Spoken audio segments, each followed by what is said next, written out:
Қайырлы кеш достар. Біз бүгін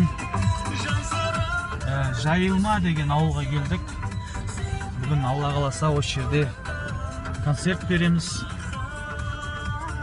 Ауылдың жалпы өмірмен таныстырайын деген ғой сіздерді. Кішкентай кетіп бара жатқан. Баян отырғасын. Сабақтан қайтып кетіп бара жатқан. Алдымызда кетіп бара жатқан мәшинеде концерт жүріп біздің ұйымдастырушы топ кетіп бара жатыр. Біздің бейбіт ағамыз бар ішінде. Және де Жалғас бауырымыз бар. Ал және нерде мен бармын? Мен түсіретін адам бар ма? Өз-өзім түсірген. Бар, түсіретін адам. Сол Жайылмаға келдік. Жайылманың адамдар қалай қарсы алады екен? Мына қойлар түсіріп қой. Мынау Жайылманың Құдай қалса бір құрбан айтқа дайындалып жатқан бір қойлар.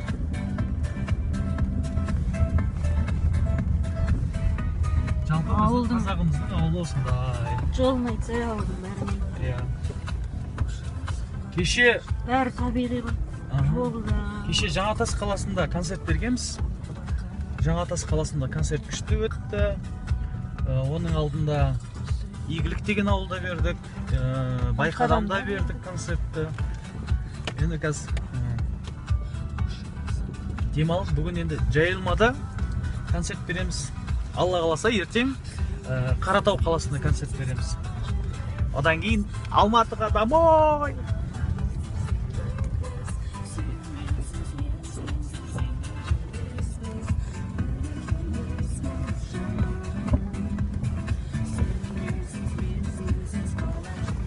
Алматыға дамой деп қоям. Бірінші Таразға барады екен біз ғой. 25 наурызда Алла қаласа тағы да Таразда концерт береміз. Ол жерде енді Баянның жеке концертін береміз. Және Баянға айтып жатырмын, мен бар. Тараз қаласына бар.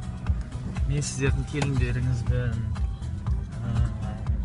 сахнада тұрып иіліп сәлем беріп қайт деп жатырмын.